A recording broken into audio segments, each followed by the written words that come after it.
How's everybody doing? Welcome, finally, right, to the first episode of the Bugs and the Bees, baby.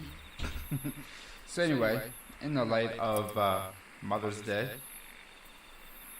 you know our moms taught us about the birds and the bees, and today I'm going to start teaching you about the bugs and the bees. So just to give you a little bit of background why I feel like I'm worthy to explain this with you is I've actually been in the pest control industry for the last going on 7 years. I've seen and dealt with everything that you can think of. Everything from bed bugs to ants to roaches to termites to fleas to even some wildlife most recently. But one of the biggest issues that we have during the summertime are mosquitoes.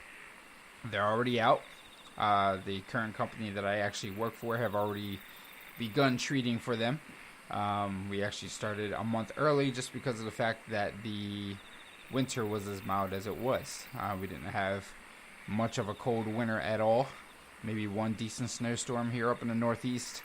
And that makes it pretty pleasurable weather for such insects like mosquitoes and bees and carpenter ants, termites, all those things that like to kind of flourish during the hotter months of the year. So that's why we are dealing with mosquitoes already. So what I'm going to teach you about today, or kind of fill your head with knowledge about, is kind of the anatomy of mosquitoes, why they exist, what they do to exist, how to prevent or try to stop them from entering your home. Obviously, with being a pest control technician, I always suggest having a professional take care of it for you. Most companies do a monthly treatment anywhere between the months of April and October, and that seems to be the most efficient way unless your community actually gets a treatment done per the agreement of the property. Not too sure that is an accurate description of what still goes on in today's communities. Most customers that I run across have to purchase their own pest control service, and that always seems to be the best way to go. But I also know that people are on a budget, and not everybody can afford pest control services from a professional, and there are definitely some tricks of the trade that I can kind of clue you in on going forward.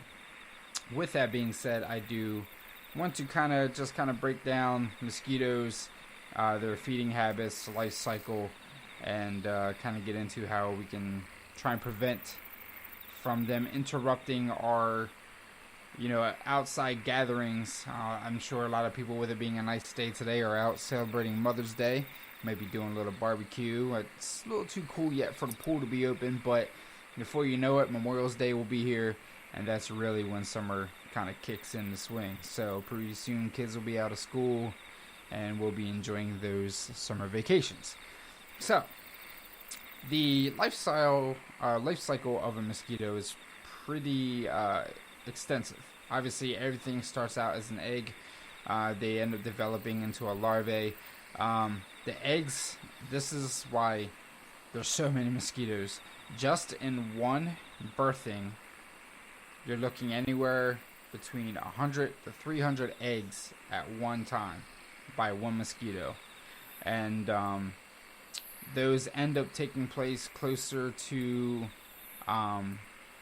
standing water type of areas, swamps, creeks, even swimming pools. It could be a trash can lid that's never touched, upside down, filled with water. I've seen hundreds of thousands of larvae that has hatched from eggs. Just they look like worms, going in and out of the water. And that's why, as a pest control technician, it's really important for us to let our customers know you have to get rid of standing water. So as soon as you're done listening to this, go outside, find any standing water you have, and dump it. I'm not saying go dump your swimming pool. There's only so much you can do with something like that. If you have a pond or a creek behind your house, there's only so much you can do with that as well. But there is measurements you can take to stop them from attacking you on your property. After they hatch from eggs and move to the larvae stage, then they move to the pupa stage. They're also called tumblers. They basically fall into the deepest part of the water, and they feel like, they may be a threat to other creatures that are living in the water. So that's why they tend to kind of go to the smaller part or the deepest part of the water. You really don't see them as much on top at the pupa stage, but that's really when they're starting to transform and become their full adult state, which is obviously the final state. By the time they're flying around and feeding on us like a bunch of dirty vampires, that's when they're the adult stage. With mosquitoes, they actually have two stomachs. I don't know if I wasn't aware of that until I got into pest control, but they have two stomachs. They actually do feed off of plants and shrubs. That's why, again, as a pest technician, we try to treat in dark areas, shaded areas, areas that are not often affected by water, because even though they use the water to kind of, mold into the adult stage, they eventually like to try and find shaded areas that they're not going to be messed with, so they can feed on plantation, which fills their first stomach to give them the ability to fly. Once they are filled with what they need, the nectar, so to speak, to fly, that's when they find their blood meal. They're looking for their host. They're looking to get their chow down on, find that person, suck the blood out. That fills their second stomach. As they're taking in more blood, it'll push out the nectar, and their stomach will fully be full of blood. And then they'll go back, digest their food. Process keeps going on. There's a lot of different companies out there that have different methods of how they treat for mosquitoes. I know one of the companies that I worked with used, basically it's almost like a garlic-based bait. It's very green, very healthy. We obviously don't want you to drink it, but it's something you can literally be outside while it's being treated. And same thing, we used to treat shrubs, shaded areas. Nothing that buds, because we don't want to kill any insects that is not affected or not made for, like bumblebees and things like that. Basically, they would eat the bait that is sprayed, and the bait gives them the iron, feeling like they are drinking blood, and it ends up wiping them out, basically. So yeah, that is one method. Another company I currently work for uses a different method, which basically nukes them out. It's still, doing the same purpose, basically giving them an alternative. But like I said, that's basically how it works. Now, there is some natural mosquito control that you can take into your own hands. There's actually a fish out there called the gambusha. It is a very small freshwater minnow-like fish native to the southeastern U.S. They are surface feeders, and they will actually eat the mosquito eggs and larvae by the hundreds every day. The only problem with that is they tend to work better in ponds, obviously. You're not going to put a gambusha fish in the swimming pool that you swim in. So, but that, there's those. Dragonflies. Dragonflies are huge when it comes to mosquitoes. If you see a lot of dragonflies around, don't kill them. They're pretty cool to look at, first of all. They may look a little scary, but they are really dangerous to mosquitoes. The nymphs actually feed on mosquito larvae, and the adult dragonflies feed on the adult mosquitoes. The key to attracting dragonflies is to provide an environment that is comfortable and safe for them. So a small pond, shallow at one end, deep at the other, with vegetation that grows out of the water and plenty of flat rocks surrounding it would be the perfect situation to actually draw dragonflies to your house. Those dragonflies then, like I said, will take care of the mosquitoes. So Here we go. If you can kind of tell the life cycle of nature, we have two different naturistic ideas between the fish and the dragonflies that can actually cut down the mosquitoes for you. Now, some home remedies. There's there's a remedy out there that involves citrosa, lemon thyme, and rosemary.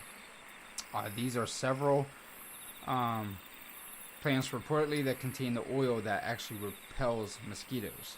The citrosa is even marketed as a quote-unquote mosquito plant for its supposed success in keeping the insects away.